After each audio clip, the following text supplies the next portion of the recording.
All right, let's get into it. Today, we're going to break down a really powerful social media strategy from Gary Vaynerchuk. It's all about fighting smarter in the digital world, not just being the loudest. We're going to learn how to land the perfect punch when everyone's competing for attention. But first, let me ask you something. Does it ever feel like your brand is just shouting into a hurricane? You know, you're posting, you're creating content, but it feels like none of it is actually landing? Well, if you feel that way, you're not alone. It's a super common problem because the arena we're all fighting in is just way bigger and noisier than you can probably even imagine. Just think about this for a second. Right now, there are more active mobile devices connected to the internet than there are people on the entire planet. We're talking well over 8 billion devices. That's the scale we're dealing with. A massive global audience, and almost everyone is holding a screen. And that leads us perfectly into our first section, the crowded arena. It's like everyone has a megaphone in their pocket and they're all using it at the exact same time. So understanding this landscape, this crowded room, is absolutely the first step to winning in it. And look, this isn't just some playground for young people anymore. 1 out of every 4 people uses social media to help them decide what to buy. And get this, baby boomers alone increased their usage by 42% in just 1 year.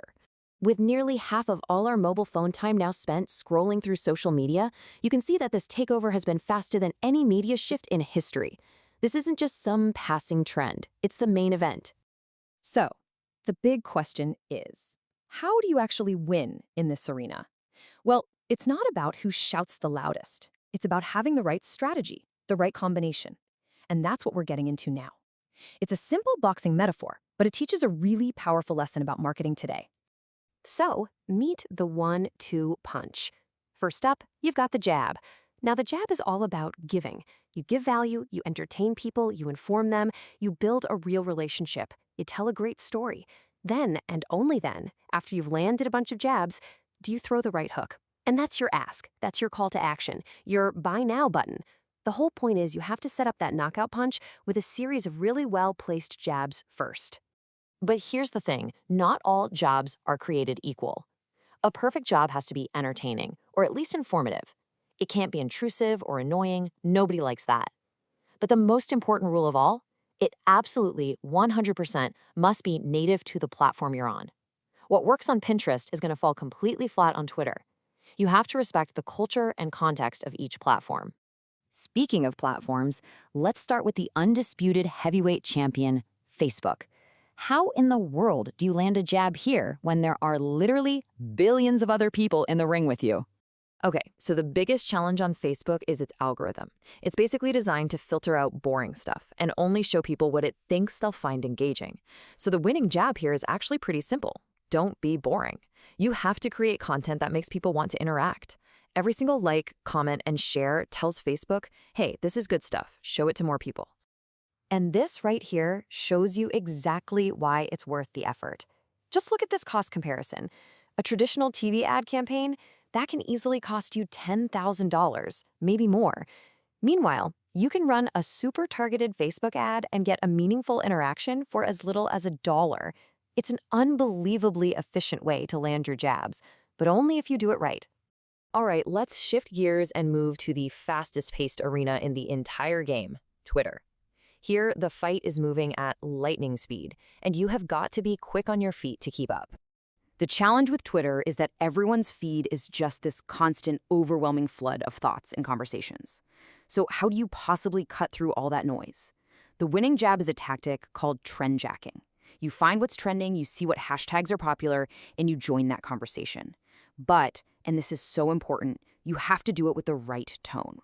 And here's a huge word of warning straight from the source material. You have to be careful with those hashtags. You know, when they're overused or just don't fit the conversation, it can totally backfire. Instead of looking cool and relevant, your brand can just come off as completely out of touch, and nobody wants that. All right, on to our final platform. This is one that is massively, massively underestimated by so many marketers, but it has some incredible power if you know who you're talking to. Let's talk about Pinterest.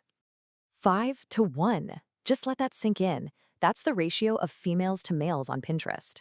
It's a demographic fact that makes the platform a potential goldmine for any business that's targeting women, whether it's for home decor, fashion, you name it. Which really begs the question, right? If the opportunity is that huge, why aren't more businesses all over it? It seems like a total no-brainer. Well, the answer really comes down to two things: old habits and good old-fashioned fear. A lot of businesses are just stuck in their ways. That's the dogmatism. And they're also afraid of putting a bunch of time and money into a platform just in case it turns out to be just a fad. But that fear is causing them to miss out on something huge.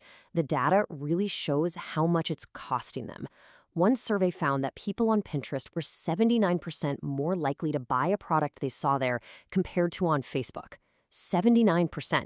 That is not a fad. That is a seriously powerful sales channel. So you see, it doesn't matter if we're talking about Facebook, Twitter, or Pinterest.